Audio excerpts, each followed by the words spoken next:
hilarious. Chrissie, have you ever heard of the comedian Basha K. Ali? No, that sounds like something you yell out before you blow up a plane.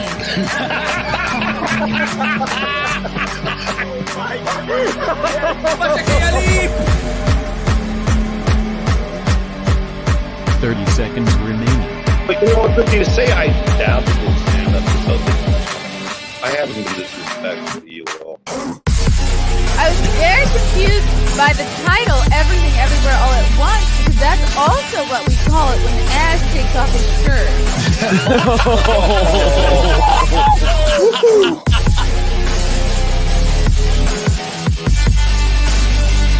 I shouldn't be up here. I should be in school on the other side of the ocean. Hello. That's right. I'm wearing an autumnal sweater. Wow, I should have returned this. Maybe I still can. I still have the ticket. Welcome to Mayor in the Morning. I was late and gay this morning, burning a coffee-flavored candle. Things are good. It is, what is it, Tuesday? Yes, it is Tuesday, November 15th. I hope you have this show gently playing in the background while you maybe get some work things done or laundry or whatever it is you need to do with your day. Behold, I received the latest Harry and David Holiday Entertaining and Gifting 2022 catalog. I know, it's a big day. This is very exciting. I can't wait to pick out something to begrudgingly said to my dad. How about the Tower of Treats signature holiday gift? Send that special someone you talk to once a month a delicious assortment of iconic treats like Royal Riviera pears or signature chocolate truffles, moose munch, premium popcorn, and more. Maybe he'll break a tooth on one of our candies with wine. Woo! I'm going to put this away for a month and a half and then order something in a panic. Like on December 22nd. That's what I'm going to do. Wow, what's up? We have somebody from Hungary watching. Hey, Nightbreed. Hey, Elsa Barrett, Nvidia, Admiral. Front Porch is here. Wow, everyone's here. We had some guy, his name was literally Guy. Guy Mackerel? Guy Markham? Guy Markham. He came out from the UK. He's the guy that I might have mentioned who came out from the UK to come to the Cognitive Dissonance show. So he was there on Friday at the America First warehouse out in Ronkonkoma, but he actually came out, I think, Wednesday because they were supposed to have the show Thursday. Antifa got it shut down. The trolls got it shut down. So this guy's been out here almost a week. So he's been all over the place. So he showed up at Compound Media yesterday as well. So he spent all day drinking with Gino. He hung out, did In Hot Water, was on the desk with, I think, Mikey Parada, our other friend.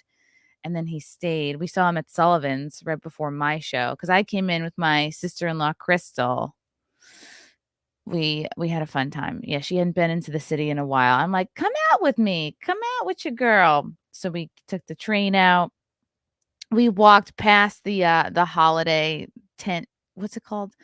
The holiday fair that's in Bryant Park. I think this is too baggy. Maybe I can shrink it and make it slutty. Yeah, so there's like every Christmas time they have like this holiday fair in Bryant Park, like all these like permanent tents that they sell things from.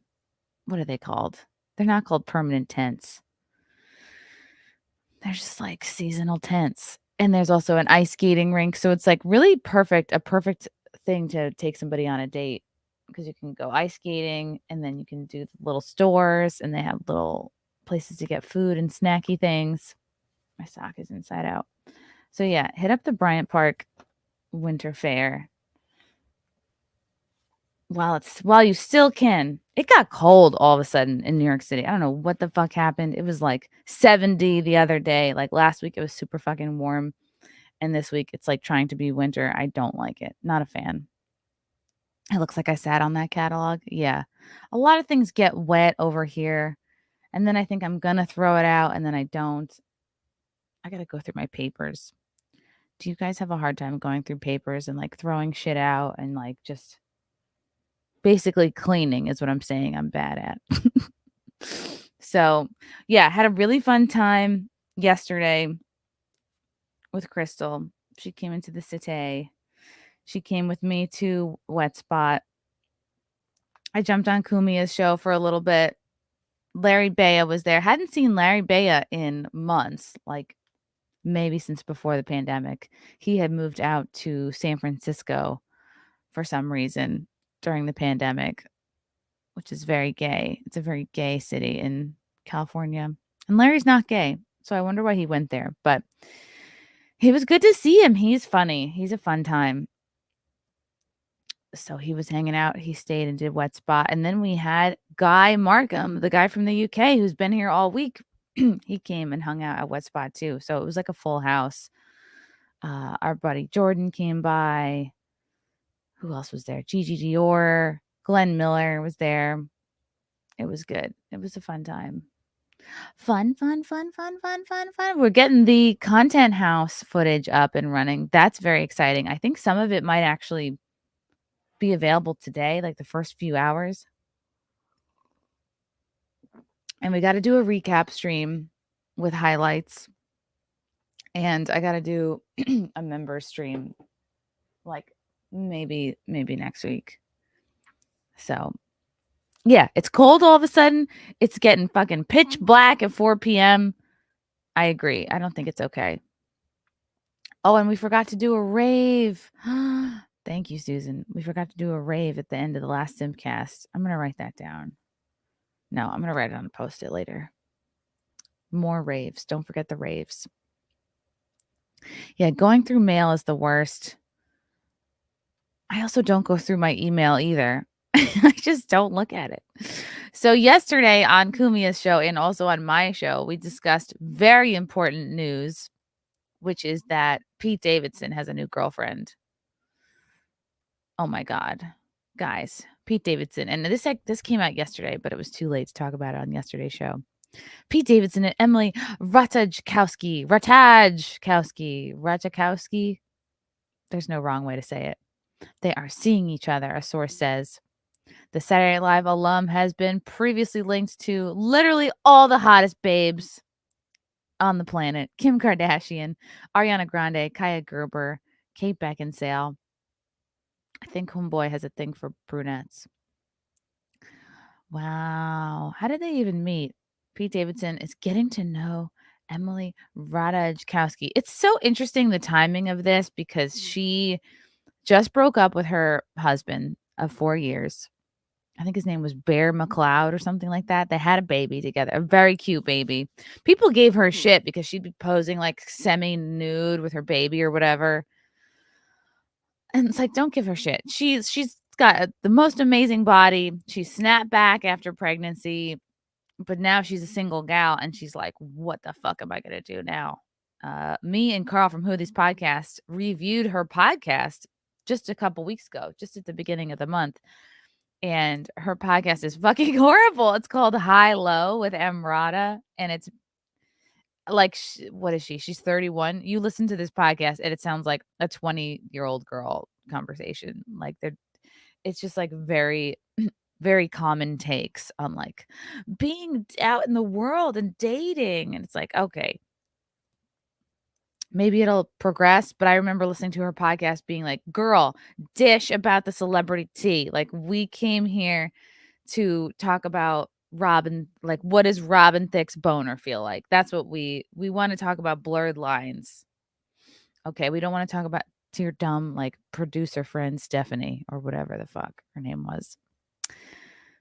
So anyway, she's like, I need to think of something else now to rejuvenate my career. And that thing is Pete Davidson. Pete Davidson has become the Hollywood springboard into success. Like if someone needs a bump, if someone needs like a little marketing juice, they just date Pete Davidson for 4 to 6 months and it will guarantee that they'll be in the news. Like, I mean, look what it did for Kim Kardashian. Literally all the women that he's dated benefited from the press. The Saturday Night Live alum, 28. I can't believe he's only 28 still. And the actress model, 31, are seeing each other. A source close to Davidson tells People. Ooh, there was a leak. But they were also seen canoodling in Brooklyn. U.S. Weekly was first to report the news after the celebrity gossip Instagram account Deux Moi claimed the two had been spotted together in New York City. Yeah, I think specifically it was Brooklyn. Get your shit together, people. Representatives for both Davidson and Ratajkowski did not immediately respond to People's request for comment. Oh, Davidson was most recently linked to Kim Kardashian. Yeah, they dated. He got literally an initial of each of her kids tattooed to his freaking neck. The couple was first romantically linked in October of 2021 before they split in August of 22 after 9 months of dating. Yeah. So you don't have to date him for a full year. Take a few spins. Part of the reason they split was because of their busy schedules. Yeah, okay. Guess who else has a busy schedule? Literally everyone. I don't. Maybe because Pete Davidson is not the kind of guy any woman wants to marry. Just like I'm sure most dudes don't want to marry a chick if she's been whoring around. Celebrities are the best equipped to deal with busy schedules because guess what? They have sometimes more time and they definitely have more money. So they could just at a whim just bust out on a private jet and go fly to wherever that person is. So I don't buy the busy schedule thing. It's like you either want to see each other or you don't. They both travel all the time. It was hard. I mean, I think he's based in New York still. And Kim was always out in LA. So like that is going to be tough because they are both like literally on opposite coasts. I think I just contradicted myself. But come on. If they really wanted to make it work, somebody would move somewhere. Ratajkowski. Right, because he's not on SNL anymore. So he really could move to LA if he wanted. Ratajkowski, meanwhile, was married to Sebastian Bear McCloud. What did I call him? Bear McCloud. That was off. For 4 years before she filed for divorce in September of 2022, and they share 20-month-old son, Sylvester. I mean, if you broke up with your husband over cheating rumors, which is what I read in another article, like, what do you think is going to happen? Okay, come on. You think Pete's going to be like, I'm going to lay it all down for you, girl. The Gone Girl star and Bear McCloud were first romantically linked in 2018 after they were spotted showing PDA on Valentine's Day. Following a few weeks of dating, Ratajkowski, Anthony Gumia calls her Ratatouille. I think that is easier to say. And the film producer tied the knot in a surprise ceremony at New York City's City Hall. She is super hot. Last month, Ratajkowski revealed she was enjoying a newfound sense of freedom following her split from Bear McCloud in an interview with Variety, noting how she was newly single and for basically the first time in my life ever. The star added, and I'm just feeling like I'm kind of enjoying the freedom of not being super worried about how I'm being perceived. Ugh, if you're not worried about how you're being perceived, dating Pete Davidson, it's like, I guess that's the move because, you know, he's like the town bike. Well, look at that. She was recently linked to Brad Pitt. Oh, yeah. There was rumors of her dating Brad Pitt recently. She was spotted hanging out with him in October. An industry source previously told People that Pitt, 58, was having fun getting to know the star. So just, nothing serious. Just hand jobs. A Ratajkowski source added at the time that the My Body author was not looking to jump into a serious romance after her recent split from Bear McCloud, noting of Pitt, she just wants to get to know him better. I think it's also fun to just say, like, to be able to say that you dated Brad Pitt. It was unexpected and devastating, the source said of her divorce. She's very relieved to be on the other side of it all now. Well, I wish them the best of luck. I wonder, let's take bets on how long they're going to last. What is it now? November of 22? I think they're going to break up. I definitely think they're going to break up before next summer. So I'm going to guess like May. I think they break up May 15th of 23. Mark my words. What do I get if I'm right? I can just gloat. Wow. It's hard. Now she's got like a little baby and they're broken up. That's hard. But the important part is her body snapped back after pregnancy. She's going to be okay. Are you guys following this? Before Christmas, you think? Wow. You guys are a lot less generous than me. What do you guys... okay, dang. Pitt is almost 60. Yeah, that was a big age gap. Maybe she likes tall men. Winter relationship. Aha, right, because it's cuffing season, right?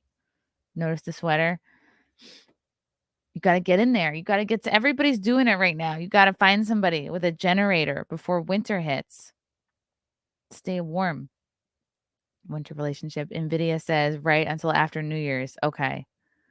Texas mofo. Here's the thing about getting into a relationship now, November. Everybody knows this. This is a dangerous time to get into a new relationship because you're in for the holidays. Like unless you're going to be a dick and break up with somebody literally in the next week. But guess what? Thanksgiving is next Thursday. So if you're with somebody now, you got to bring them to Thanksgiving or you got to go to their Thanksgiving. And then what? That's right. Presents. Because it's going to be Christmas time or Hanukkah or whatever the fuck you celebrate. So if you're getting with somebody new now, like fucking saddle up, partner, because it's going to be turkey and gifts for the next 6 weeks. And then maybe you get the payoff of New Year's Eve, like BJ. Get that turkey. What are you guys doing for Thanksgiving? Is anyone traveling? It's really snuck up.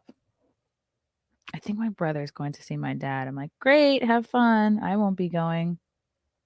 Next Thursday. It's in 1, 2, 3, 4.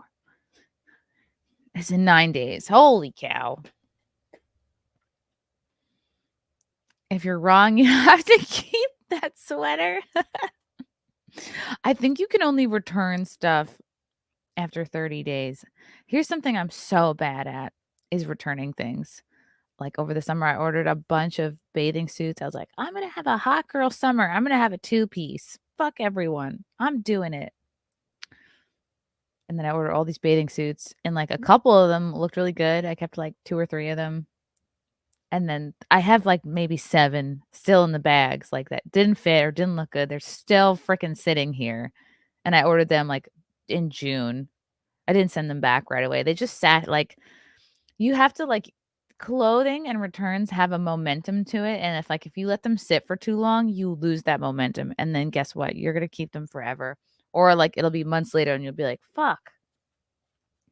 Why didn't I return them? All you had to do was print out a thing, take them to a place.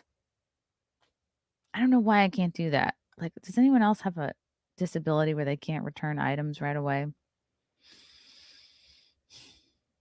It's a disability.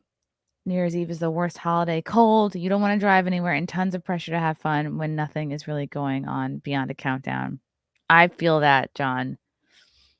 One New Year's Eve, like when I was kind of first dating Frank, I had a gig on New Year's Eve. It was pretty cool. It was at this movie theater in New York City, like in the Penn Station area. So I wonder if he was thinking like, wow, I'm gonna have cool New Year's Eve plans every year. And then I didn't get booked on another New Year's Eve thing ever again. It's okay. But it's good to just chill. There is a ton of pressure. Yeah, especially if you're like getting dressed. I have a New Year's Eve outfit. I'm getting dressed up. I'm going to go somewhere. You're going to spend a lot. I just think of the New Year's Eves I spent in the city. It's like a lot of time spent on trains and running around and trying to get to a place.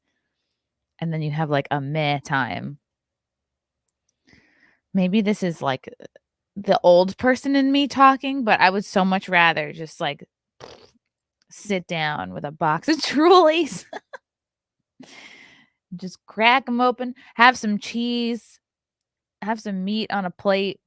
Yeah, it is the media's fault for showing the New Year's Eve because they show the coverage. They show fucking Anderson Cooper in a sparkly top, and you go, wow, I should be in New York City. When no, you shouldn't be, especially not now. Yeah, the last couple of New Year's Eves have been sad where they've shown the footage of the city, especially like, what was it, 2020, where I'll never forget. I don't think anyone will forget the image of Bill de Blasio slow dancing with his dumb wife in the middle of Times Square while like nobody else is around. The city's like kind of in ruin or on life support. Yeah. I'm like, wow, this man is out of touch. The New Year's Eve. Oh yeah, it was Kathy Griffin and Anderson Cooper were hosting it together for a while. And then Kathy did her stunt with holding up the bloody Trump head and they were like, yeet. Kissing through their masks. Oh God, that was so bad. That was so bad. I really want to make a couple of pies for Thanksgiving because I've been slacking. Like ever since we moved, I really haven't. My pie game has not been where it should be. So I either want to make a coconut pie, an apple pie, and then a banana cream pie. It's all in the mix. I think I gotta do apple pie. And maybe I'll do one other one. Apple's like, that's my signature. It's my signature pie. Apple at this time, and then I do a sick blueberry one in summertime. Apple pie. We gotta vote for apple pie. It's all comes down to the crust. People think if you tried it, and that's what's daunting about pies. I'll have to do a video. Pies are daunting if you try to do it all at one time. But if you can make the crust in advance and then you make the filling and then put it on top, like it's a little bit more manageable. You should be making, I kind of look down on somebody who's not making their own crust, to be honest. It's not that hard. It's just a few ingredients. You make it into a ball, throw some saran wrap on it, throw it in the fridge, and then a couple days later, just do the rest of it.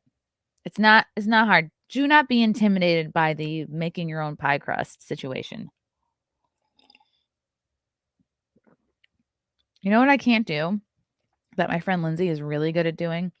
She will like lay the crust out in like a really beautiful like crosshatch pattern. She'll like weave the fucking crusty dough bits in between each other and make it look really fancy. I don't understand how she can do that. Like I kept fucking it up. Apple pie.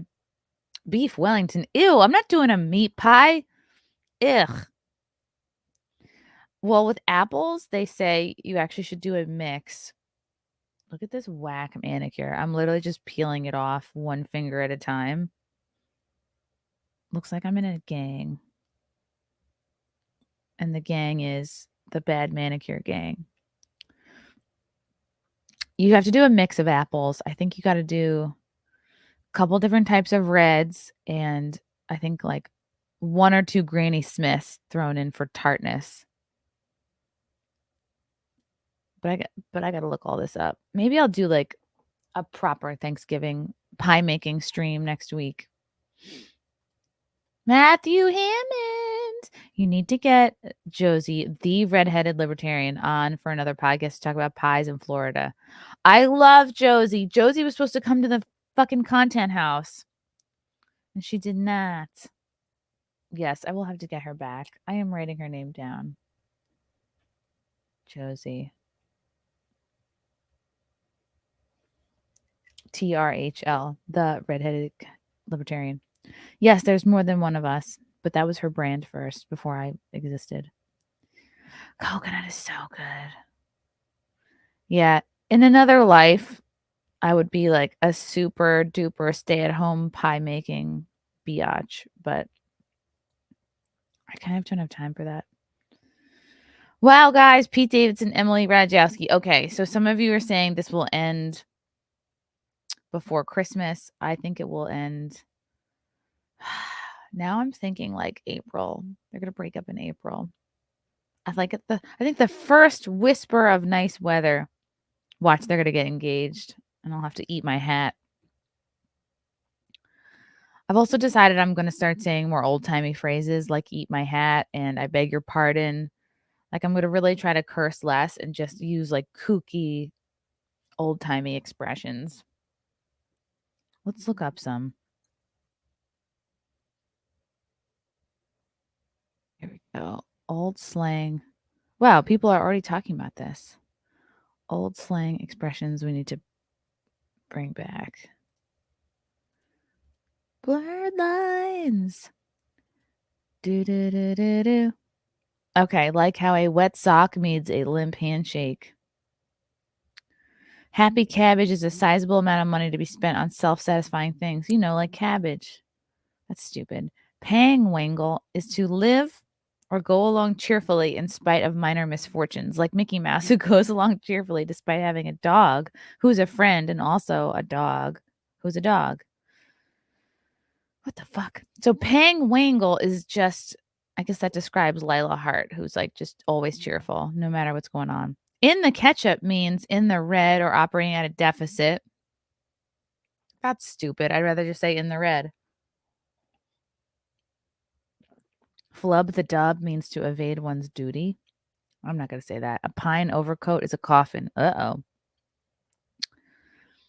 A butter and egg man has nothing to do with breakfast preferences. It's actually, according to the dictionary, a wealthy but unsophisticated small town businessman who acts like a playboy when he visits the big city. Wow, how specific. I like this. He's a real butter and egg man. So who's an example of a butter and egg man?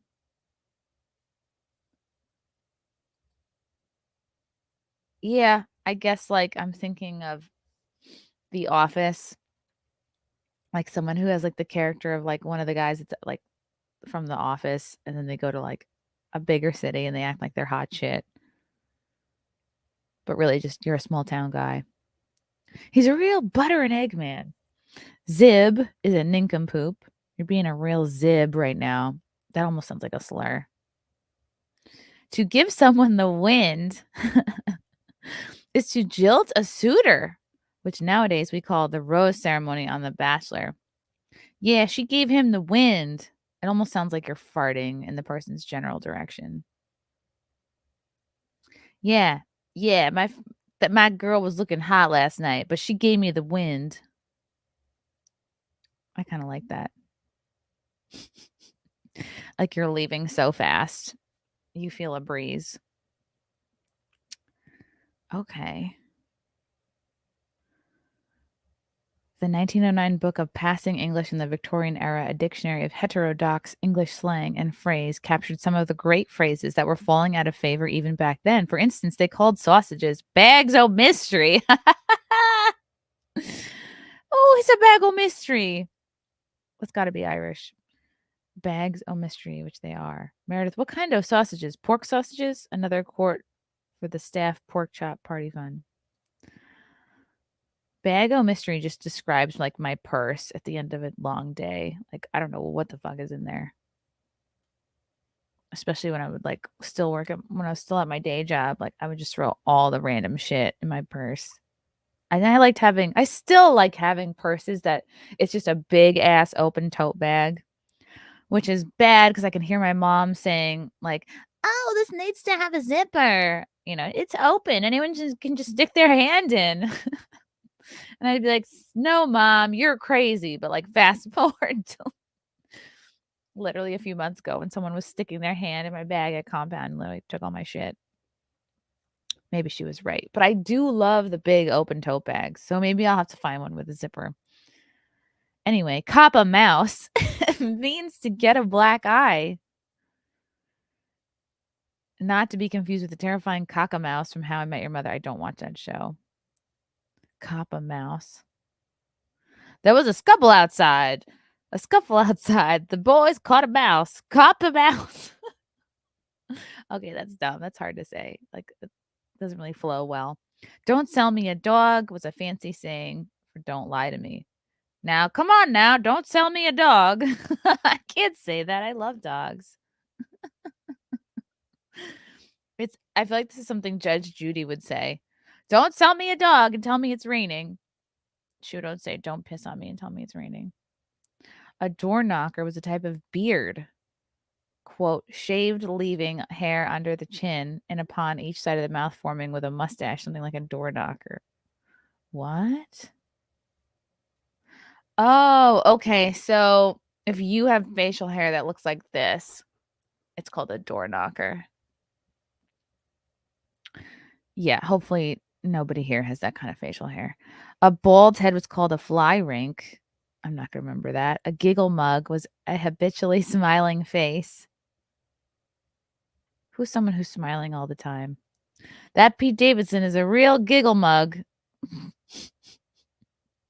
A nosebagger was, quote, someone who takes a day trip to the beach. What? He brings his own provisions and doesn't contribute at all to the resort he's visiting. I've done this shit. I've done this. Okay, so somebody who's like kind of maybe cheap or trying to be frugal. A nosebagger. What's wrong with taking a day trip to the beach and bringing a sandwich? I'm a nosebagger. I'm not afraid to admit it. Okay. If something or someone was not up to dick, this is great. It was not healthy. Have you guys seen Stuttering John lately? He's really not up to dick. Oh my God. So someone who's not healthy is not up to dick. What are you doing? I don't know. I'm not up to dick right now. Take the egg means to win. I guess this was back in the days before like trophies, although come to think of it, an egg might be better than a Dundee. I really took the egg on that contest. No, it's stupid. Whooper-ups were, quote, inferior noisy singers. I'm looking at you, William Hung. So maybe you would describe someone at karaoke as a whooper-up. A rain napper was an umbrella. And your mouth was your sauce box. What the heck? Close your sauce box, Shirley. Get a hold of yourself. All right, I keep saying that. My sauce box moving. Here's a multi-purpose bit of slang. According to the 1967 Dictionary of American Slang, pretzel bender could mean a peculiar person, a player of the French horn, a wrestler, a heavy drinker. You add all these things, all these meanings of pretzel benders together, and you have Meredith's future husband.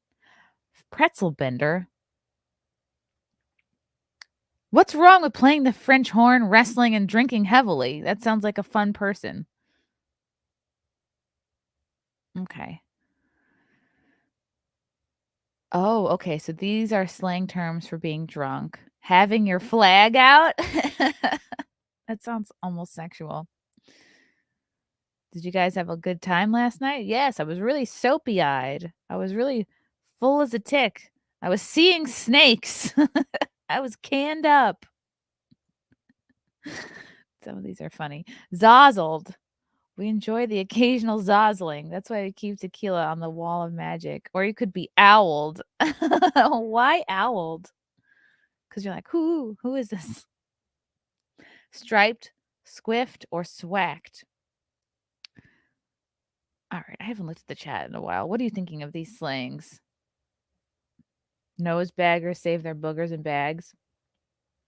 I was telling the cabbie last night about this story because me and Crystal were taking the cab back from the bar to Grand Central, and like she's so sweet. She's the kind of person who talks to strangers. I am too. I just don't always feel like that. But so we're talking to the Uber driver last night, and we were like, has anyone ever puked in your cab? And he's like, yes. And we're like talking about how much that sucks. And I was like, even at my drunkest, I would go to great lengths to not puke in a cab. Like I've actually puked in my own purse in a cab and then brought it home with me to deal with, because I just have respect for fucking cars, basically, and people who drive them around for a living.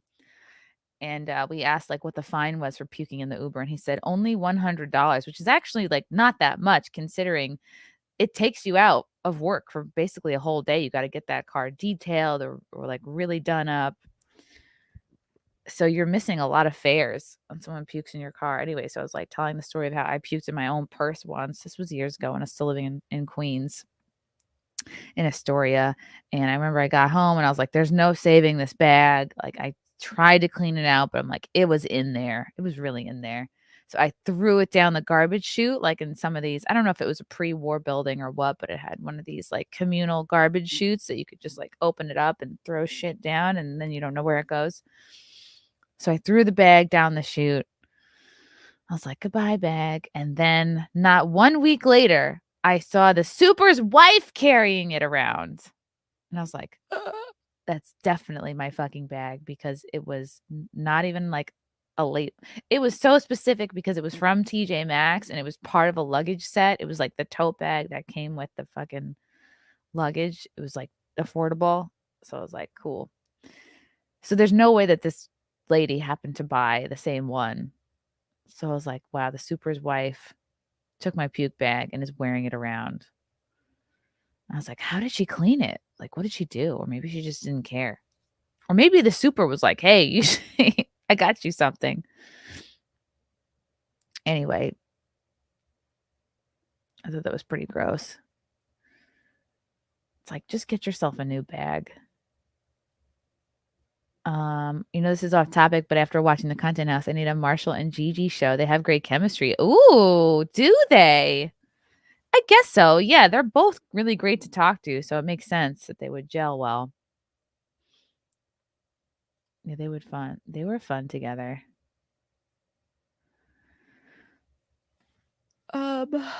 Coffee. I'm drinking a Keurig coffee today with French vanilla coffee mate. Not my first choice, but not the worst thing ever. The thing is with Keurig coffee, it's not made particularly hot. Plus you put the creamer in. So you got to drink this shit fast before it gets cold, because there's nothing kind of less motivating than a cold cup of coffee. My puke was her treasure. Yeah, imagine like it's just that it's that you only have a few moments to think when you're about to puke. You've all been there. You're like, all right, what am I going to do? Am I going to roll down the window and puke down the side of this man's car and probably down the inside of it as well? And then it's like, all right, I was looking at my bag. I was like, all right, this is from TJ Maxx. Not my nicest bag. And then whoop, the bag gets it. One of the first dates I was on with Frank, I puked so much. It was so bad. I was in a rum chata phase, and it was after a Stonewall show, the one that I hosted every month. And I was just drinking so much fucking rum chata. I was just doing just having glasses of it, and obviously not drinking water all night because that's my signature move. And so he gets me back to Queens, drives me back. He goes to kiss me, and I was like, nope. And he thought he was getting rejected, and I just was like, good day, sir. Did not kiss him. He started walking away. I was like waiting till he was out of earshot. I was like, I'm pretty sure he's around the block, like around the building at least. And then I had to puke. So I puked. I was like, blah! I was like all puking in my courtyard. You know how like it was basically like a building like that was like that. And then in the middle, there was like a courtyard, like grass and bushes and stuff. So I was puking all up in there next to the door, just puking my ass off. And then I feel petting on my head. And I was like, no, don't look at me. I'm hideous. I was like, don't see me like this. No. And I guess he didn't care. Okay. Swacked. Okay, if you want to describe excessive heat, This was before the days of air conditioning. Hotter than Dutch love and harvest. It's hotter than Dutch love and harvest in here. Wow, what's so hot about Dutch love? You also frequently heard the bear got him, and the bear in this case was heat stroke. Well, then what do you say if you get attacked by an actual physical bear? Full of moist? Okay, why? Full of moist means what? You're just feeling wet? Finally, lest you think our ancestors never worked blue, we have hot as a half-fucked fox in a forest fire. What? Do we have a half-fucked fox up on the wall here? No, that's Linus. What? That's too complicated. Then we have the opposite way to describe freezing cold. It gives a body the flesh creep. I got the flesh creep. It could be colder than the hinges of hell, colder than a brass. Oh my God, this fucking fly. I'm going to fucking kill myself. Okay. I got it. Colder than a brass toilet seat in the Yukon. So cold that the cow's milk gave icicles. So cold that the milk cows gave icicles. Oh, right. In the 19th century, Australians had some phrases we may want to adopt, like to have one's shirt out, which means to be angry. How's your dad doing? Well, he's got his shirt out. It's basically like all these old-timey phrases are just like a nice, much nicer way of saying it. If someone's acting crazy, they're off his kaduva or off his chump. I like that. Chino is off his chump today. Hump the swag means to carry luggage on your back. Okay, this is cool. Happy returns is a way to describe vomiting. And many happy returns. That's funny. That's silly. If someone's tipsy, they could be called a lean away. Off the cob means corny. A red onion is a name for a dive bar. To focus your audio means to listen carefully. Claws sharp means to be well informed on a variety of topics. It has to kind of sound like the thing it's describing. Okay, if you know too much, particularly the kind of information that could lead you to ratting someone out, you might have bright disease, often fatal. Oh, that's like a mafia term.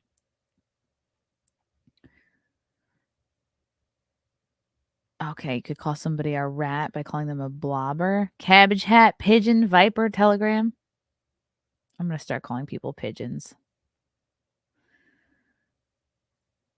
Interesting words for the male and female anatomy. Like for the guys, we have a Master John Goodfellow. Oh, I remember I used to watch Sex in the City. Charlotte's husband would refer to his dick as a John Thomas. I thought that was funny. Gentleman usher, the staff of life. Yes. That's great. The staff of life. I feel like the only reason that Emily Ratajkowski is dating Pete Davidson is because of his staff of life. Gentleman usher, the Cyprian scepter. Cyprian, Jesus. Cyprian scepter. That's like a great screen name. The maypole. I like that. She's doing a dance around his maypole as we speak, I bet. And for females, we have the Phoenix Nest, the Netherlands, Mount Pleasant. I like Netherlands. Mr. Fub's parlor. Okay, I don't get that. Okay. Basket making. Blanket hornpipe or convivial society. Oh, maybe that has to do with hooking up. And if you were caught cheating on your significant other a century ago, you could be accused of carrying tackle. Being on a left-handed honeymoon. That's funny. I feel like that could describe like a single person too. Groping for trout in a peculiar river. He's a real trout groper. Okay, food. Cluck and grunt means ham and eggs. Chicks on a raft is eggs on toast. That's cute. Bloodhound in the hay means hot dogs with sauerkraut. Frog sticks means french fries. Hounds on an island is franken beans. Any kind of meat served rare is on the hoof. Let me get a steak on the hoof. That could be like, what? A pair of drawers means 2 cups of coffee. That's what I like. I always want 2 cups of coffee at a time. Adam's ale, city juice, dog soup are all less short ways of saying water. Dog soup. A George Eddy is a customer who doesn't tip well. We know who that means. And this former restaurant server would just like to tell you, don't be a George Eddy. That's fun. Cool. Interesting phrases.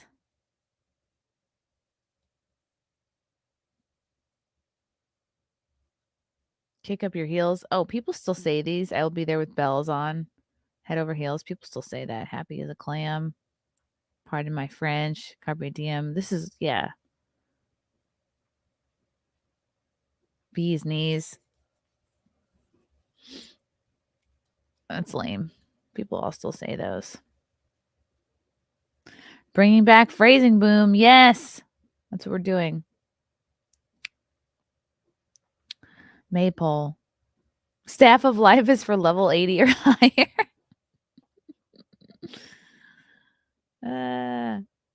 Yes, the bear got him means he died of heat stroke. Drunk 3PO came into town. He was mauled by a Canadian bear. Black pigeon. Chrissy needs to sharpen her claws. Oh, yeah, I always want to be doing that. Daniel Jagger for 5. Foobar, Snafu, or Sanfu, and Richard Noggin are a few of my favorites. What's a Richard Noggin? I feel like that's an ethnic slur. Richard Noggin. It means dickhead. Oh, okay. That's funny. Foobar is fucked up beyond all recognition. I knew that one. Sanfu, or did you mean snafu?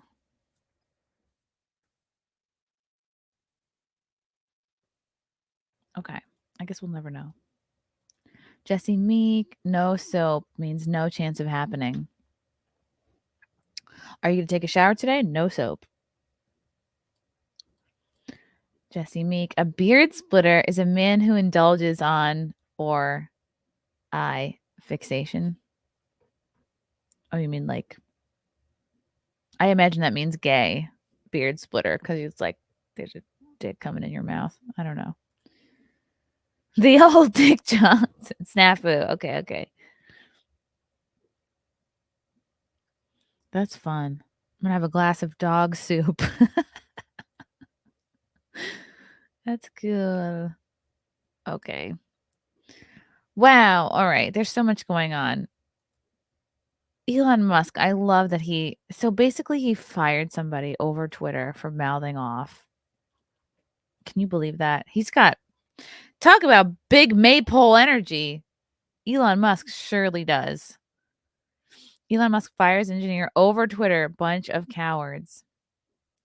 A Twitter employee who was fired by tweet after criticizing Elon Musk ripped the billionaire and his advisors as a bunch of cowards on Monday night. Former Twitter software engineer Eric Fraunhofer received a public pink slip after he engaged in a war of the words with Musk on the platform.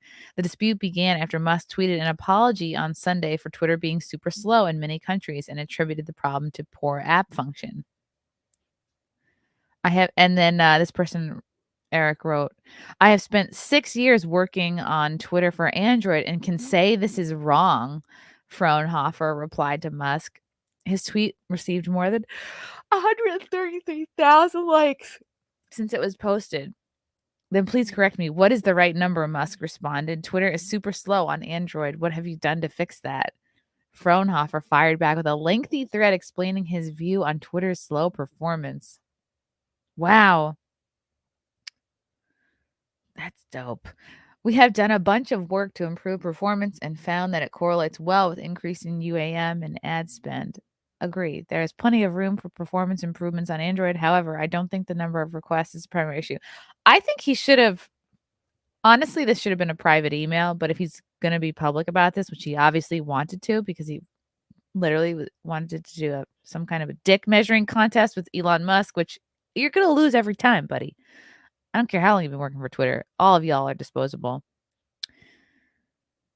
So maybe he could have responded with this, like just a description of what he was working on or his thoughts. Like there was a way to do this publicly that was not going to result in you getting fired, Eric, but I'm sure. Who knows? Maybe this was self-sabotage because he was pissed that Elon Musk took over. I think there are 3 reasons the app is slow.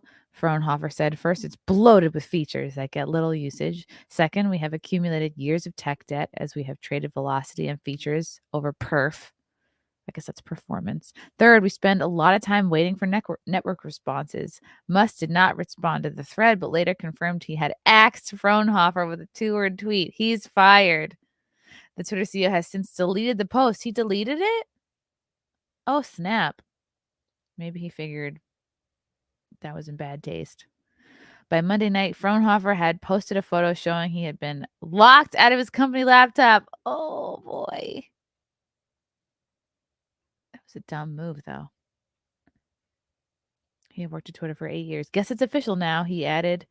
When reached by Forbes for comment, Fraunhofer said he received 0 communication from Twitter about his firing before his computer locked. That's badass. Nope, nothing. They're all a bunch of cowards. Oh, really? They're cowards? Or are you cowardly for discussing your beef fucking publicly?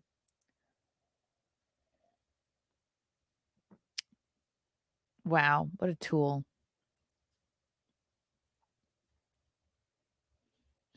Fraunhofer was fired despite surviving the initial round of layoffs. Yeah, so he should have been grateful. Musk ordered earlier this month, Twitter cut half its 7,500 employee workforce as Musk aimed to trim costs at the struggling social media site. Musk has also ended Twitter's remote work policy and nixed free lunches that he claimed were costing the company $13 million a year. Yeah, people can bring their own damn sandwiches. Anytime you're at a place and they offer you kind of too many perks, it's like this is, pre this recession, but it's their way of telling you like they would prefer you never leave. Fraunhofer had worked at Twitter about 8 years prior to his dismissal. According to his LinkedIn page, his role was listed as staff software engineer. Wah, wah. Clean your laptop, Eric. Disgusting. That's funny. The ousted engineer told Forbes that Twitter has gone downhill since Musk took over the company in October. Oh, wow, what a coincidence. It's gone downhill at the same time you got fired for mouthing off to the boss. No one trusts anyone within the company anymore, Fraunhofer said. How can you function? Employees don't trust the new management. Maybe they shouldn't. You guys are letting fucking Chinese spies work there. Management doesn't trust the employees. How do you think you're supposed to get anything done? That's why there's production freezes. You can't merge code. You can't turn things on without permission from the VPs.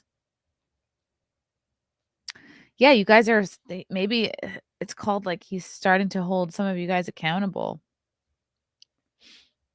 The Post reached out to Fraunhofer and Twitter for comment. Diane Warwick, I will be dating Pete Davidson next. Oh, that's great. Who is Dionne Warwick? Dionne Warwick is into Pete Davidson's infamous BDE, his maypole. What was it called? His gentleman staff. The staff of life. I will be dating Pete Davidson next, the 81-year-old singer tweeted on Monday, adding that tweeting it into existence status. How do you guys do statuses on your tweets? Like, I pay for Twitter Blue. I haven't seen that option. Maybe I'm just retarded. Some people started questioning whether Warwick really tweeted the comment herself.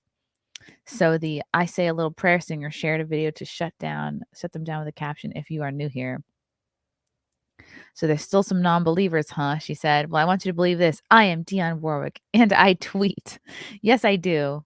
I want y'all to stop thinking I don't, okay? Do yourselves a favor, all right? Now I want you to stop it. Bye. She continued. The tweet, which has 19,100 retweets and 226,500 likes as of Tuesday morning, comes after reports that Davidson is dating Emily Ratajkowski. Good for her. Well, so there's still some non-believers, huh?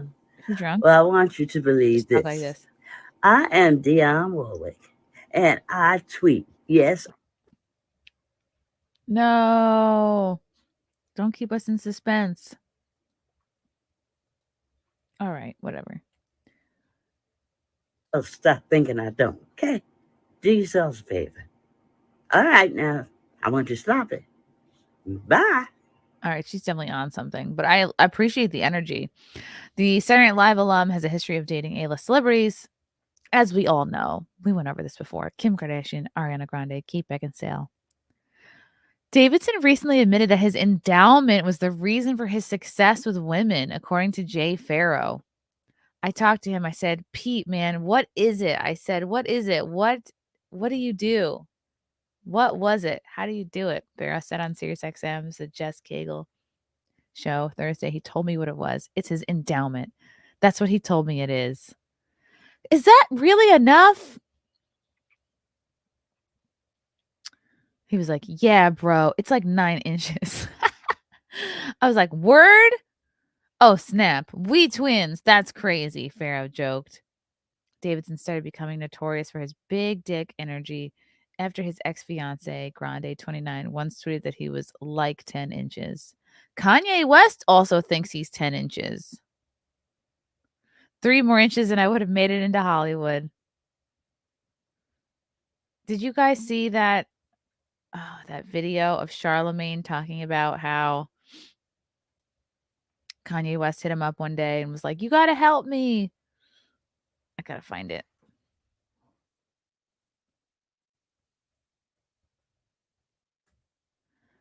Like, "You got to help me. Like Kim Kardashian is like the next Marilyn Monroe. We got to save her," meaning like from dating Pete Davidson. He's like, "You're not going to help me. She's dating a white boy with a 10-inch penis. You're not going to help me." That's funny. Okay, where do we get this video? Is it over here? Okay, yeah. This is funny. Okay, Kanye West screamed about Pete Davidson's 10-inch penis during a fight with Charlemagne. Wife is out here fucking a white boy with a 10-inch penis and you won't help me? My wife is out here fucking a white boy with a 10-inch penis and you telling me that's your friend, but you're supposed to be culture? You're supposed to be culture.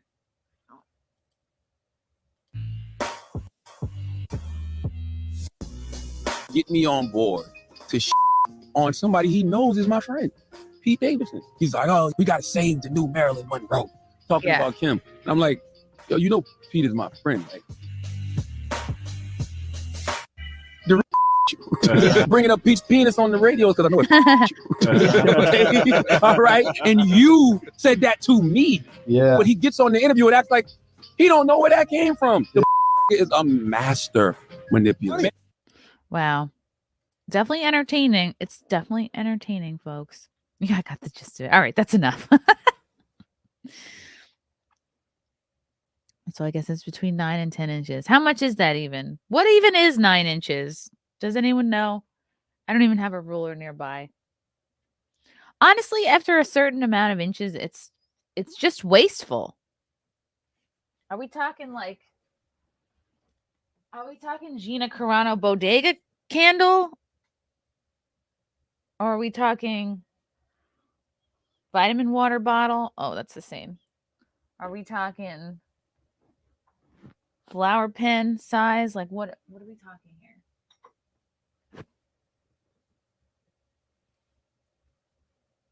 6 or 7 is what most women probably like best. I don't know. Are we talking Nightmare hot sauce size that you can get from Silk City Hot Sauce with promo code CMP? It's a delicious verde sauce. Okay. It's hard to know. Yeah, you don't need that much. I do think in girth. Check your drawer. Oh my God. Yeah, I think that's a stretch to call her the new Marilyn Monroe. Maybe he said that at around the time she was wearing her dress around, which by the way, she like busted out of that thing.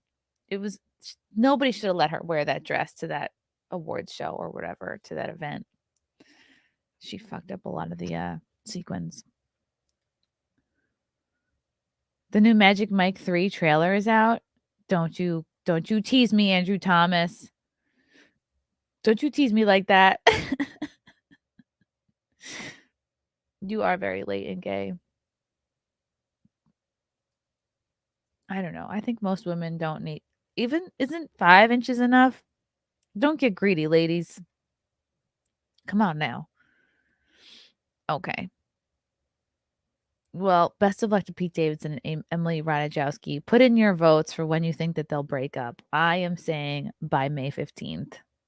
They will not make it past May 15th. So there. Okay. Tiffany Trump got married. Tiffany Trump got married. Okay. Let's see. Tiffany Trump married her long-term boyfriend, Michael. Do we care about Tiffany Trump?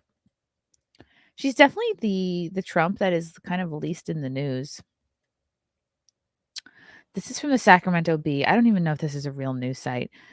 Tiffany Trump's Palm Beach wedding was a beautiful affair. Then came the photo drama.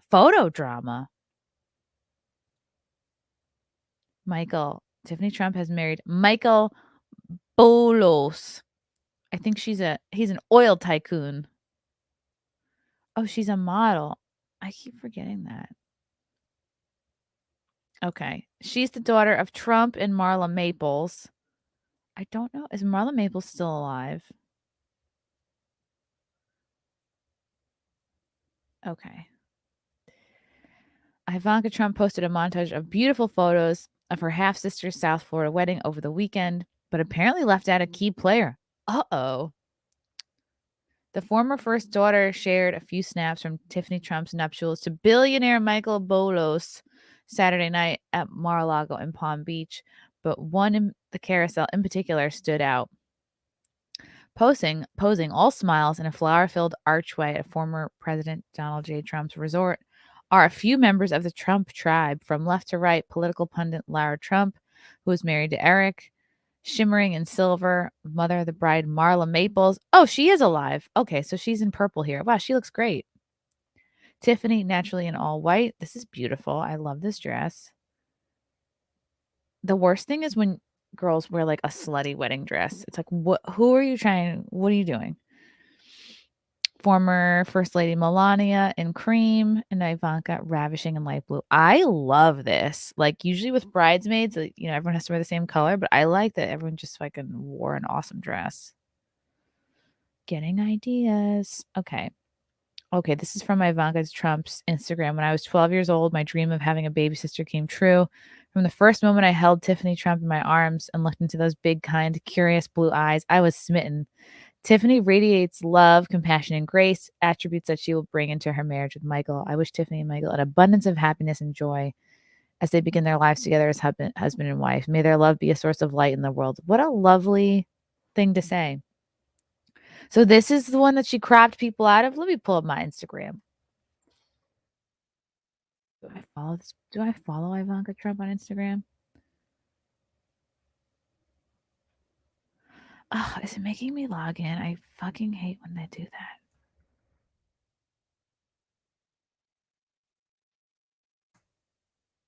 Come on, don't tell me incorrect password.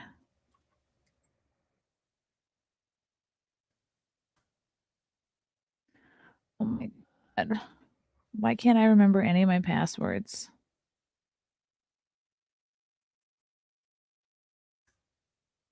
You guys have this problem too? Fine. Okay, maybe the article will tell us who they cropped out. All right. But here's the rub. Donald Trump Jr.'s fiancée, Kimberly Guilfoyle, was there too, but she didn't make the cut. What? Okay, this is a link to the Daily Mail, which is one of my favorite news sources because it's a little bit more salacious. And I think they're British, so they have no problem like being honest about what's going on in this country. Okay, so Ivanka cropped out Don Jr.'s fiance Kimberly Guilfoyle. Oh boy, is this it? Oh, her. Yeah, I understand because she's wearing a boring black dress. I would crop her ass out too. It's like, yeah, they're all sort of like blonde and flowing, and like they look like goddesses. And then here's this chick who knows? Maybe she took a wrong turn. She's supposed to go to a funeral. What are you doing? Why are you wearing this boring ass black dress? She phoned it in. I would crop her out too. That is kind of funny though. I mean, this does look nicer. It's more even this way. She's the focus, and maybe she doesn't like her. Also, her dress is like kind of forgettable. That is funny though. Cropped out. Some believe that it was a snub at Don Jr.'s fiance. However, Ivanka appeared to have acknowledged her social media faux pas by later sharing the original photo.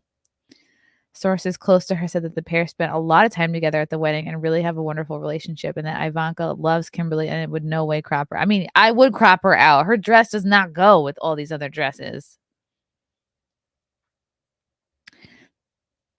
Okay. When Ivanka realized what happened, she immediately reposted the photo. Ivanka did not delete the original post or story, which she followed up with some footage of the former president giving her some golf lessons, simply posting the original photo on her Instagram stories 4 hours later. Yeah, because probably she didn't fucking... It's a better photo with her cropped out.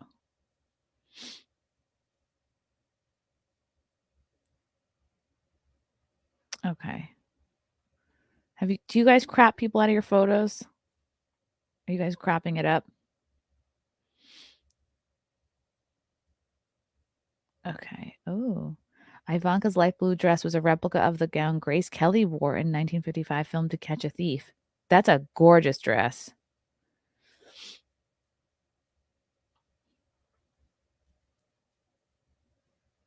A parallel that raised eyebrows given that Trump's current legal battles.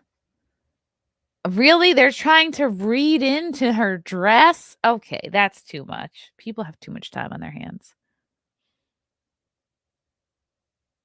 Tiffany in her sparkling Ellie Saab gown was the center with her mother-in-law Maples dressed in mauve. Okay.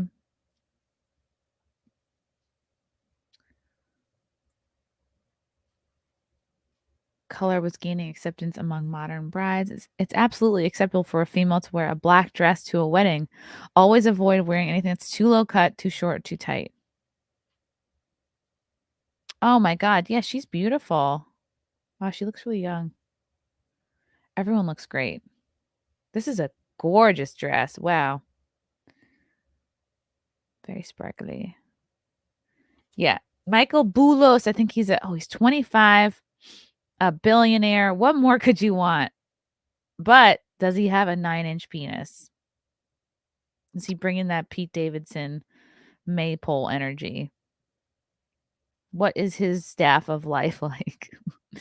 Wow, that's cool. I don't love this green. That's cool. Oh my God, so pretty. These dresses are so nice. Oh, so they did all wear blue, but they all had a different style. I think that's the way to go. Pick a color and then say, fucking get whatever you want. Cornflower blue. I like that. They all wore black. This is the woman who was cropped out. Look at her shoes. These look like little ties. That's cute. I don't know if they're meant to look like little neckties, but they look like that. Don Jr., who's 44, his fiance. This is the woman who was cropped. Kimberly Guilfoyle is 53. Yes, mommy. Get that younger man. Okay. I guess these are his kids. Aw. Wow, it looks really pretty. It is not known whether Tiffany asked her guests to wear pastel colors. Swan said if a bride made such a request, it should be strictly adhered to. Ooh, I didn't know brides had so much power. Guilfoyle, 53, a former Fox News host, had been dating Don Jr. since 2018. They got engaged on New Year's Eve in 2020. Both Ivanka Trump and her husband, Jared Kushner, and Guilfoyle and Don Jr. live in Florida, with their homes only 80 miles apart. Ivanka and Kushner are building a home in Indian Creek near Miami.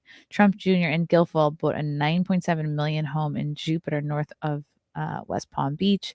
Ivanka and her husband are said to be done with Washington, D.C. and have no intention of returning to the White House if Trump runs again and wins. Guilfoyle and Trump Jr., on the other hand, remain extremely active on the campaign scene and are believed to be encouraging Trump to go for a second term. The women also have very different style. Ivanka is diplomatic and reticent, while Guilfoyle, famed for her eyebrow-raising speeches, and flamboyant and outspoken. Oh, is this Trump and Melania dancing? That's cute. Wow, look at these huge floral arrangements. Damn, that's too much. Each of these are thousands of dollars each. Flowers be expensive. She knew what she was doing. Come on now. Honestly, the pic looks better without her. Wrong color, dear. Yeah, I would have grabbed that shit out. We love you, Kim, but your dress did not go. So there. Yeah, I'm digging the purple. It makes sense. Majority of humans favor blue above all other colors. I'm going to have to fact check you on that, Ross. Let's see. Is blue everyone's favorite color?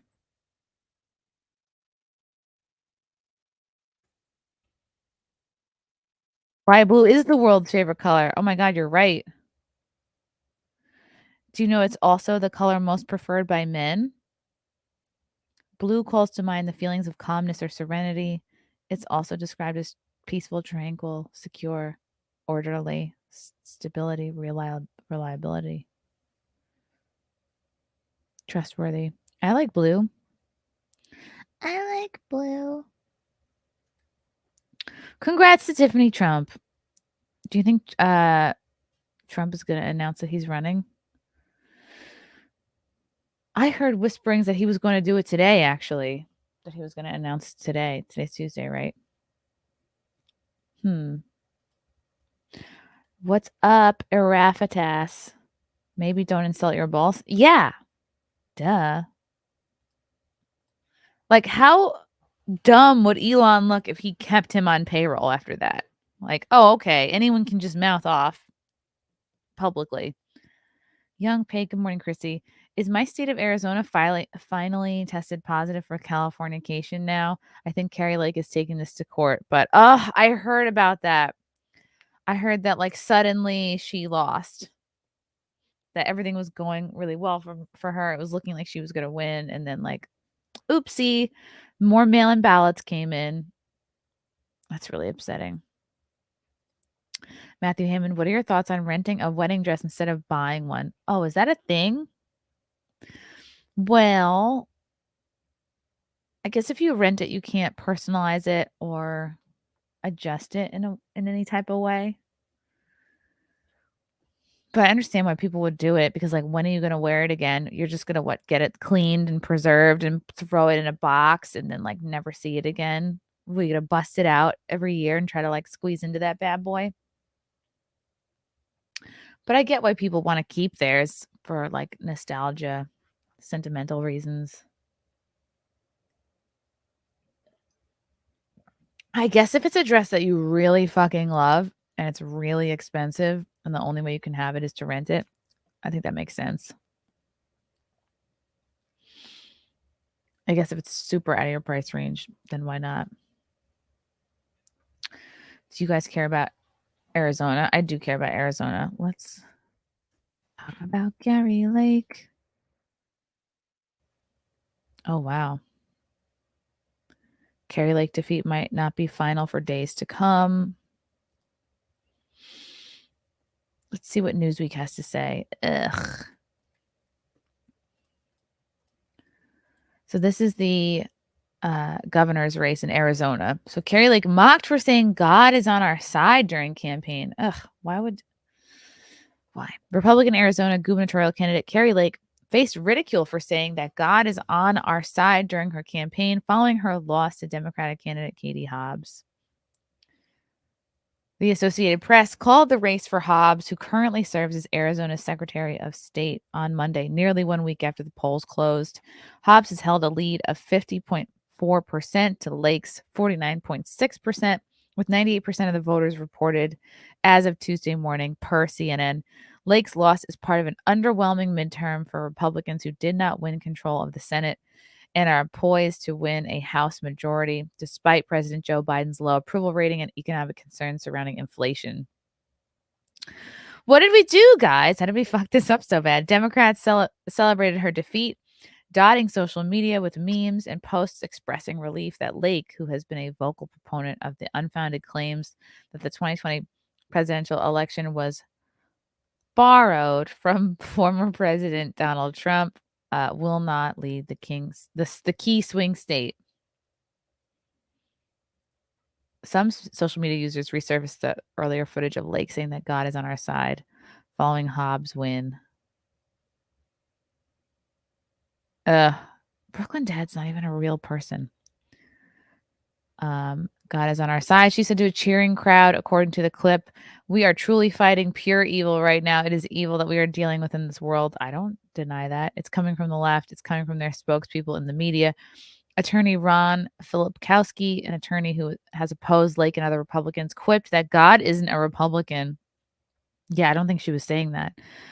In a Monday evening tweet featuring the original video he posted in September. Oh, look at that Ukraine flag in the bio, in the title there. Turns out God wasn't on Kari Lake's side after all, remarked the musical act USA Singers on Twitter. Yes, let's care about what the USA Singers have to say. It just is, they're like, oh, cool, she lost. Now it's time to shit on her. I guess God wasn't on Kari Lake's side after all. I'm not a person of faith, but if there is a God, I can't imagine that God is a sports fan. Some of these takes are dumb. Oh, him in the bio. Lake has not yet conceded the race after the contest was called. She tweeted that Arizonans know BS when they see it. Throughout the campaign, Lake declined to comment to accepting the results of the election, regardless of whether she won. During an October 16 episode of CNN's State of the Union, host Dana Bash pressed the Republican on whether she would concede. I'm not going to win the election, and I will accept that result, Lake responded. Oh, I'm going to win the election, and I will accept that result, Lake responded. The people of Arizona will never support a vote for a coward like Katie Hobbs who won't show up on a debate stage. Trump suggested the election might have been rigged against Lake in a Truth Social post, writing, "Wow, they just took the election away from Kari Lake. It's really bad out there." Despite his claim, there has been no credible evidence presented indicating that the election was stolen. Why would they present the evidence when they can just keep it secret and mysterious?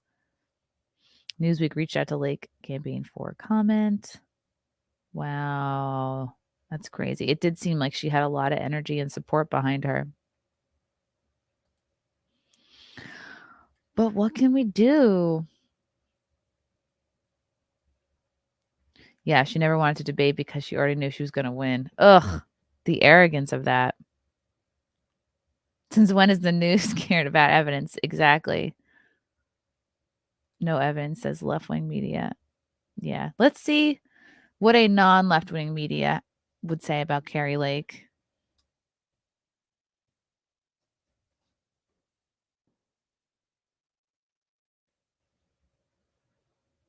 New York Post. Good old New York Post. Okay, let's talk about some news. We're going to begin with the latest results from the midterms. Fox News projects Democrat Katie Hobbs will defeat GOP candidate Carrie Lake out in Arizona for that gubernatorial race after an intense, hard-fought campaign. Okay. So now, see, they're kind of making this. Why are they making this about Trump?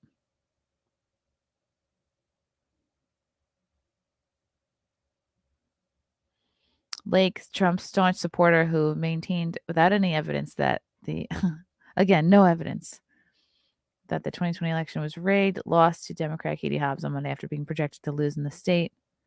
She is the latest Trump-endorsed MAGA candidate to be rejected by voters. Yeah, okay. In the midterm elections, which failed to unleash the red wave. From Pennsylvania to Nevada, a parade of Trump's handpicked candidates vying to become senators or governors failed.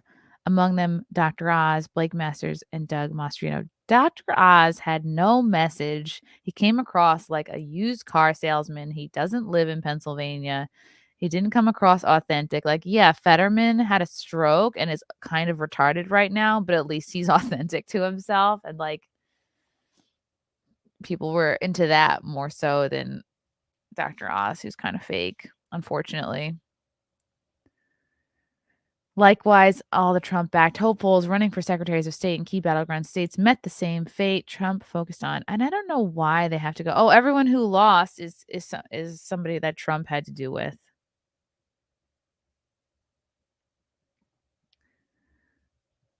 Trump focused on Secretary of State's races because people in those positions serve as their state's top election officials, which would help him win if he runs for president in 2024. Hobbs, who is Arizona's Secretary of State, gained a national profile by vehemently defending the legitimacy of Joe Biden's election against Trump.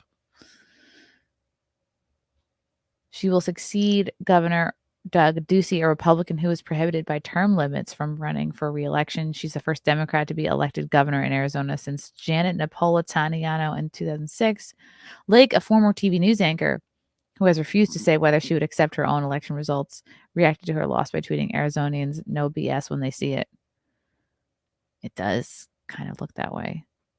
Lake's loss comes on the eve of Trump's anticipated 2024 campaign announcement, which he teased on Truth Social overnight, writing his signature bombast. Hopefully today will turn out to be one of the most important days in the history of our country. Oh, let's see.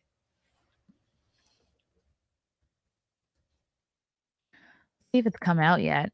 It's 12:30. All right, people think today he's going to announce. Exciting! I guess. Would you guys vote for him? What are your feelings on Trump? He's mentally disabled. That's where we are. Yeah, it is true.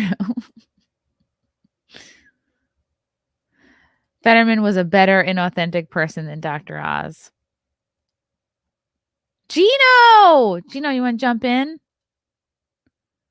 I'll send you a link. I'll send it to your Twitter. If you're still there, Gino.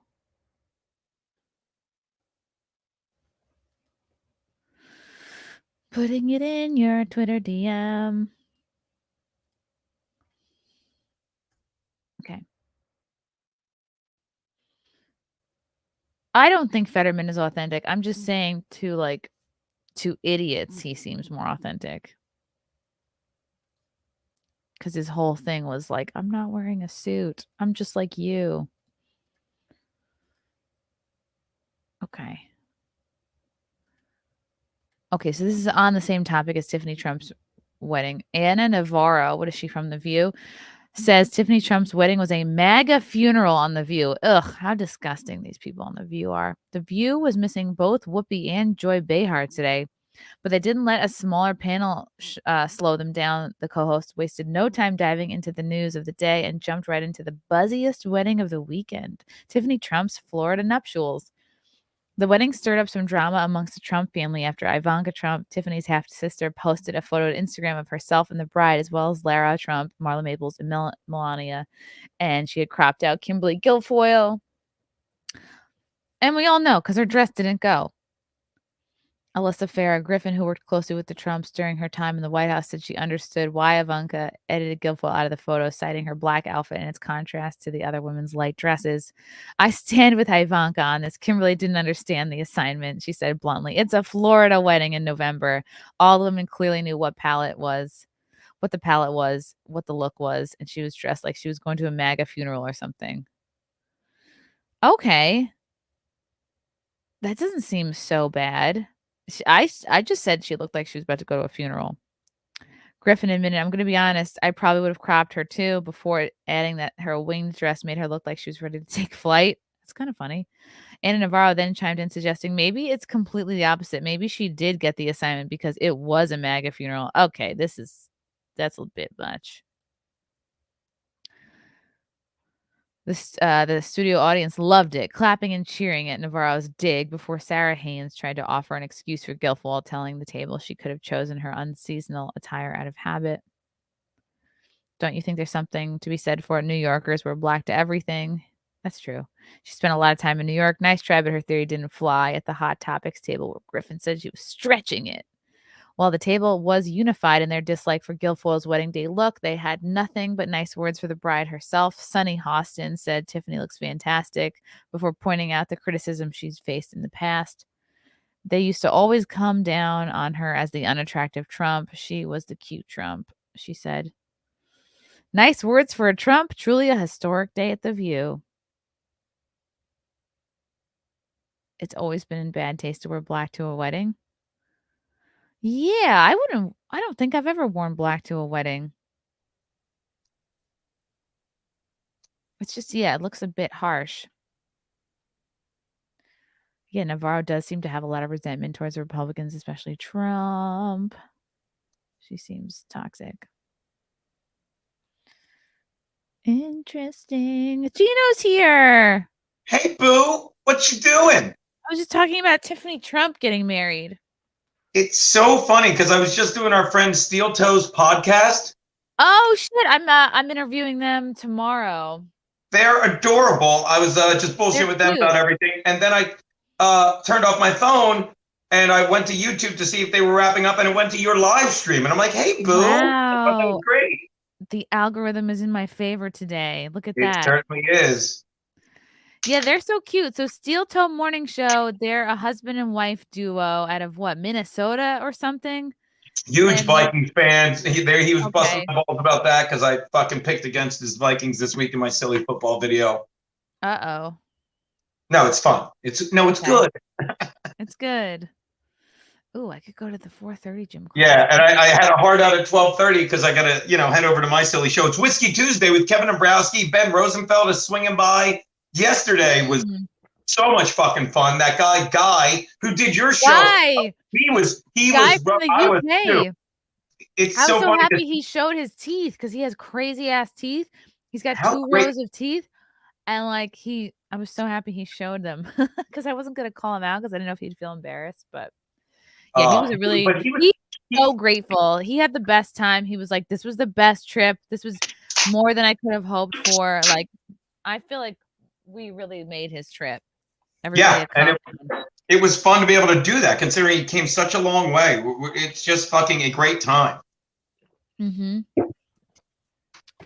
Gino, I'm gonna send you a microphone. Does it sound bad? I'm sorry. I could go to the other thing. I was just running around. No, you're fine, but you also should I have a real to set up all this shit to start doing my own YouTube live stream. I know. How long have you been saying that? We're gonna pick a day, and I'm just gonna do it with you. Okay. Tell you what, we should do. I will show up somewhere. Tell you what, next wet spot. Okay. I'll hang out with you after or before with my fucking credit card, and you can just order all the shit. I mean it. That's the only way I'll get it done. Or Gino, we can order all the shit for you now, not like right now, but like now. And then if it arrives, I can maybe on a Monday early, I'll come, I'll set you up at your apartment. And then before in hot water or something. I can just give you my Amex. I could use the miles. I love that idea even better. Wow, I would be like your assistant. Yes, you all right, would. That's cool, right? Because it's like we might as well get the equipment, and then I can go there and help you set it all up. Yeah, we'll pick a spot. It'll be because I still need a new laptop. I've just been using this like little bootleg for word processing, and as you know, I'm on my phone with my shitty mic. But yeah, let's do that. Okay. We'll just get you a little webcam, a little microphone.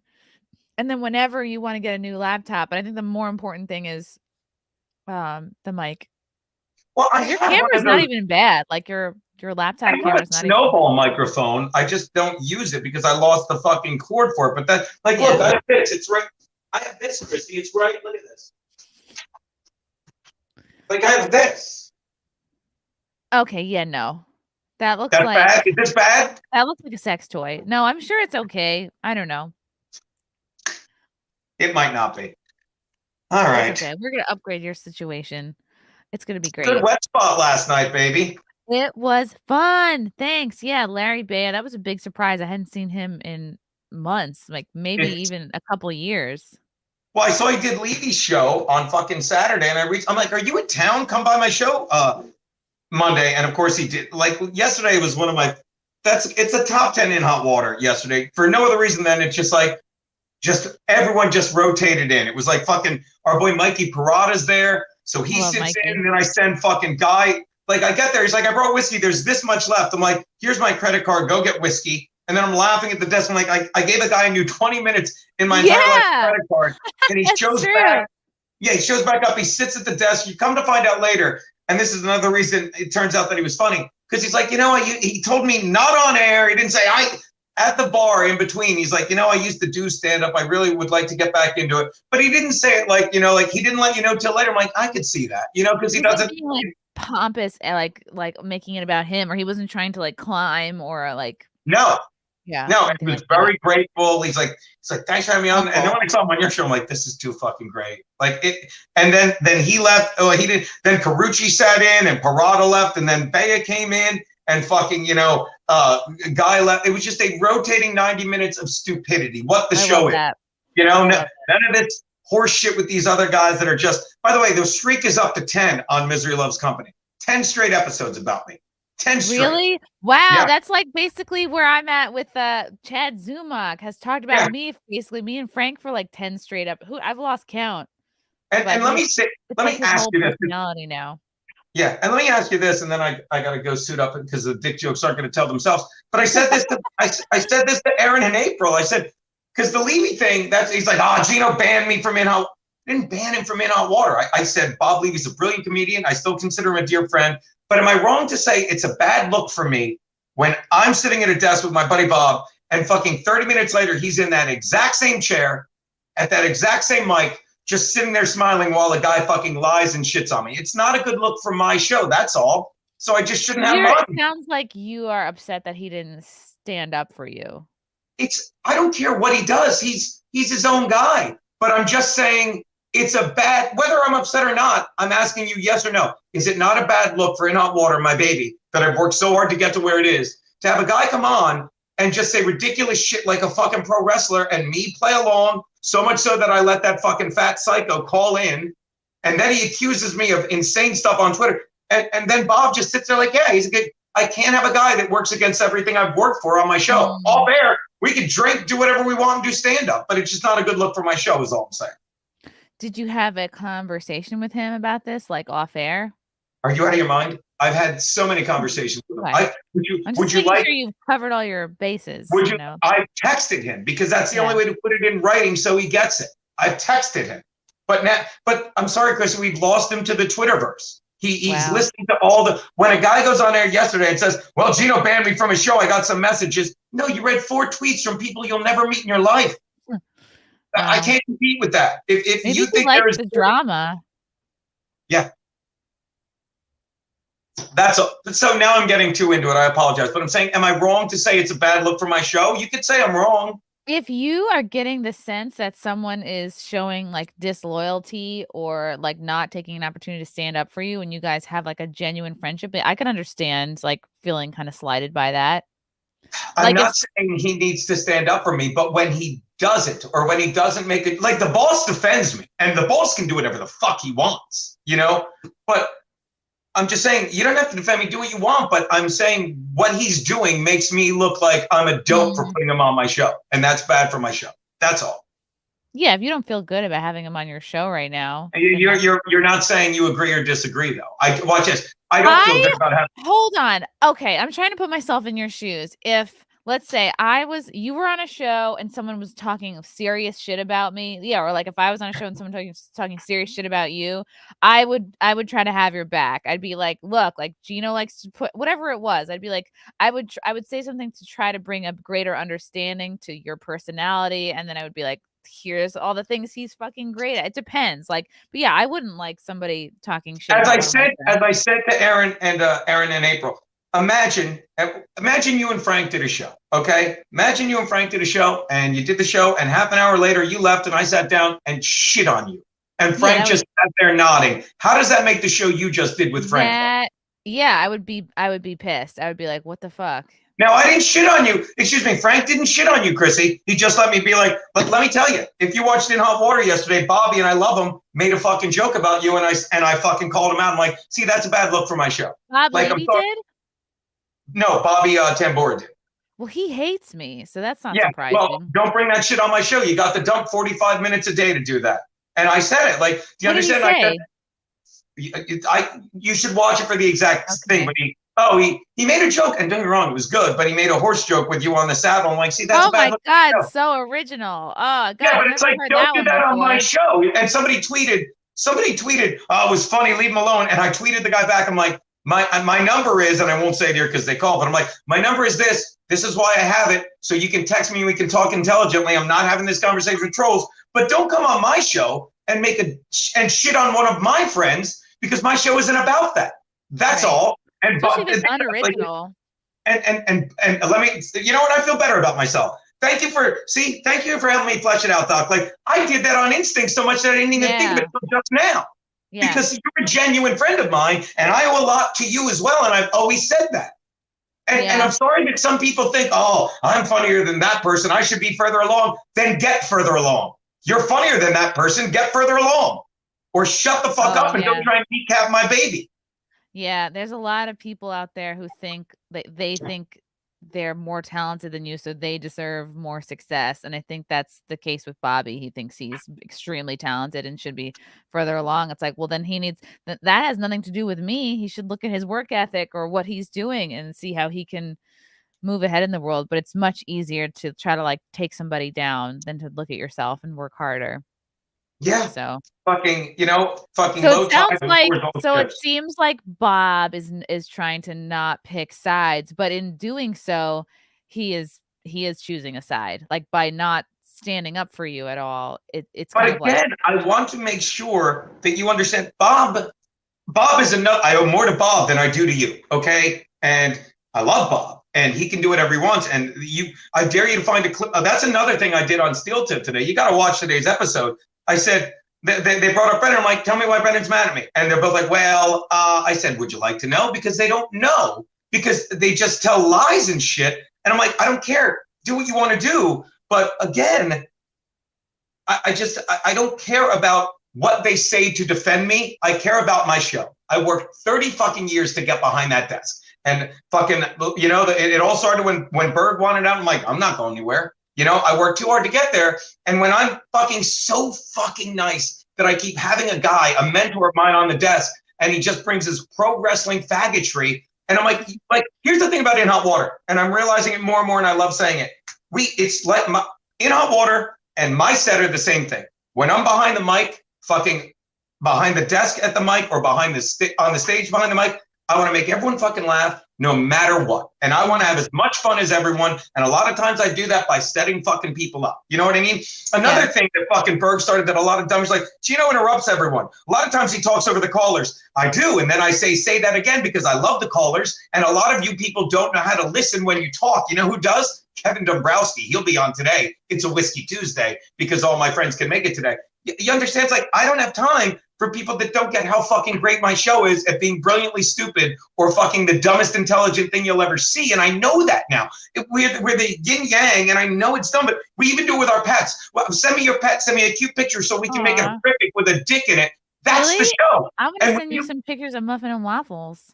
Send me the turtle. Send me the turtle today. Iggy, yeah. You're going to put a dick on Iggy? Yeah. But when Levy comes on and he's like, and fucking I have fucking, what's his name there? And I said this, God forgive me, Stevie Lou, who I yelled at after the show, and not like, fuck you, like Stevie Lou listens when I talk. I'm like, don't play along with his game. When he goes, oh, he wrote, I don't know if you saw it, Bob's like, what do you think it's like? You're gay. What do you think it's like when I have sex with my wife? And I go, I don't know. What's it like? And he goes, I got you. You asked. I'm like, no, you didn't. And then I'm like, you realize Kevin Brennan spent 20 minutes on the Boss's show talking about how I had sex with fucking the girl in LA and what's going on with gay. It's like, that guy's gay. That's gay. I don't want to visualize anyone having sex. That video you and Frank said was wonderful, artistic, but I didn't. That's all. Yeah, it seems like everyone has to deal with like who they are in a comedy sense and who they are as a person and a friend. And and I consider me and Bob two are very different. Like some people are who they are on stage or off stage, but if there is a difference in your persona on stage, then you have to really clarify that, especially during these times of like drama. Like, hey, I'm actually on your side, or hey, I have you back, or maybe or do something to make someone feel like you're have their back and you're their friend. Yeah. I don't need that. I haven't. My mother said it. That woman said it. She's like, not everyone's your friend, Eugene. You'll figure it out, stupid. And I can't be bothered. I can't waste my energy right now. Honestly, like some people really are just like acquaintances and work colleagues. Like not everyone you can call up when you're having a bad day. Like if you have just a couple really good friends and everyone else you know is like people you're friendly with and work with, like then you're good. Yeah. You know? It's insane. So that's my point. Like it's got nothing to do.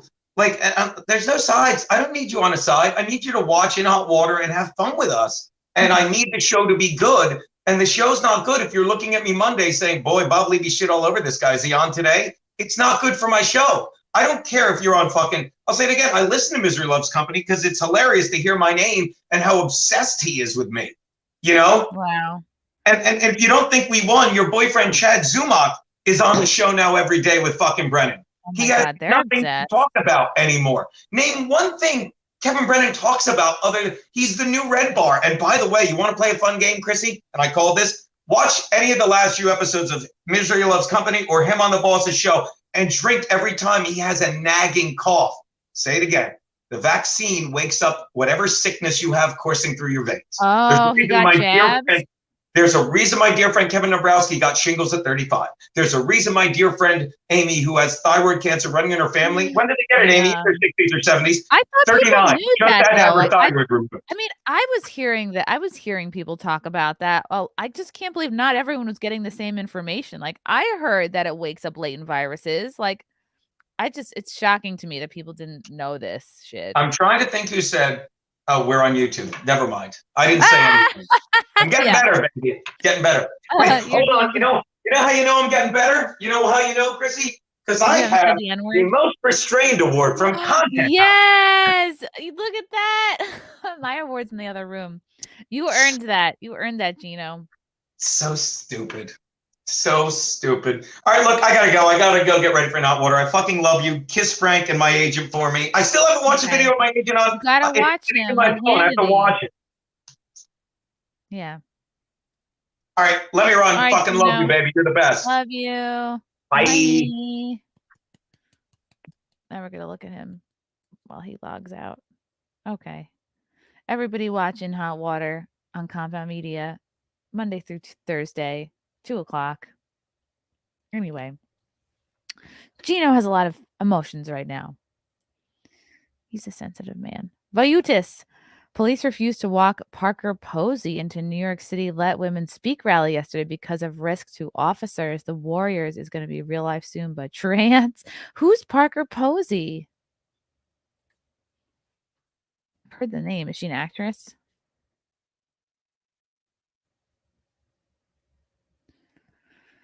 Okay. Okay. All right. Interesting. Young Pei Chang. If soap ops were like Chrissy and Gino, I'd watch. Oh my God. It kind of is a soap opera. Compound Media, there's always some drama going on. Okay. Having fun. Okay. Fun. I think I talked about everything I wanted to talk about. Ivanka, Kanye West. Why everyone's favorite color is blue. Carrie Lake. Trump. Wow. Maybe let Ari handle the next content house. Cameras in every room. See, we talked about this, but then we got the sense that not everybody wanted all cameras on them at all times. Like, you don't want a camera on you as you're getting out of the bathroom. We discussed that idea, though. Yes, I'm going to be interviewing Vic Mignogna tonight. And, is part one of the content house being released? Yes, tune in. 8 o'clock? Yes. 8 o'clock tonight Eastern. Vic Mignogna will be on. Love that man. He is so much fun. He is a light in my life. And then tomorrow, Aaron and April from the Steel Toe Morning Show, I will have them on tomorrow at 9 p.m. I also adore those two. Then, okay, got a couple things that I'm working on. But yeah, I'm very excited for those interviews. It's going to be good. All right, guys. Yes, Staff of Life. Remember the Staff of Life. All right, guys. This Thursday, I will be at the Stress Factory in New Brunswick. If you're in Jersey, come on out. Keanu Thompson will be opening for me.